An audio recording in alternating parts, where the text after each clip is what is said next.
The moment that you give me a specific example, an actual example. Okay, I'll give you one. Wait. I think it's worth showing you this. It's about 35 seconds or so. We've seen it before, but it's a compilation of all of, or not all of, because that would take us literally all day, many of the people who lied us into all of this nonsense so that someone like Piers Morgan would have tweeted what he tweeted and now have to apologize for it.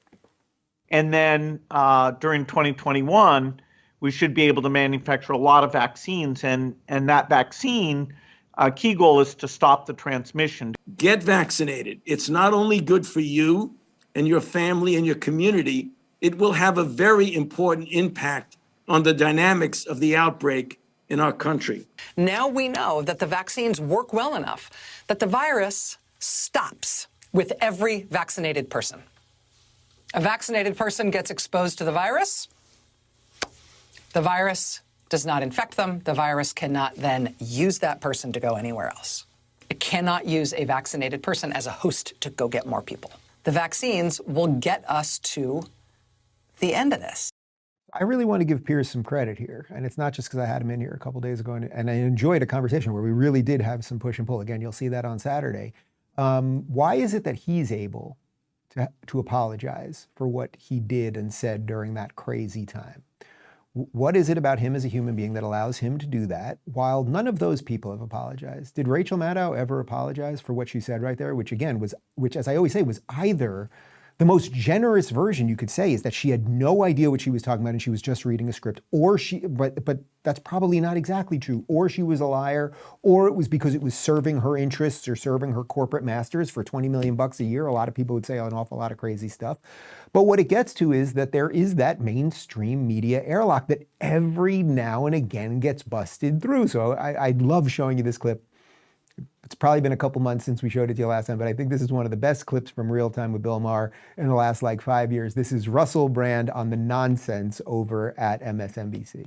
It's disingenuous to claim that the biases that are exhibited on Fox News are any different from the biases exhibited on MSNBC. It's difficult to suggest that these corporations operate as anything other than mouthpieces for their affiliate owners in BlackRock and Vanguard. And unless we start to embrace, and also, mate, just spiritually, if I may use that word in your great country, we have to take responsibility for our own perspectives. I've been on that MSNBC, mate. It was propagandist nutcrackery on there. I went on a show called Morning Joe.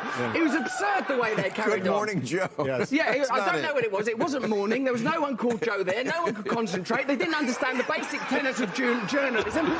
No one was willing to stick up for genuine American heroes like Edward Snowden. No one was willing to talk about Julian Assange and what he's suffered trying to bring real journalism to the American people. And I think to sit within the castle of MSNBC throwing rocks at Fox News is ludicrous. My friend, Make MSNBC better. Make MSNBC great again. My friend, the moment... Fight them on a territory you can win on, Joe. Russell, darling, the moment that you give me a specific example, an actual example... Okay, I'll give you one. Wait. It's not about bias. It's a false equivalency because you don't actually know anything about any of these organizations you're talking about. Even on MSNBC once. Big deal. My darling, it was more than enough. You can't come up with such a you carry-on.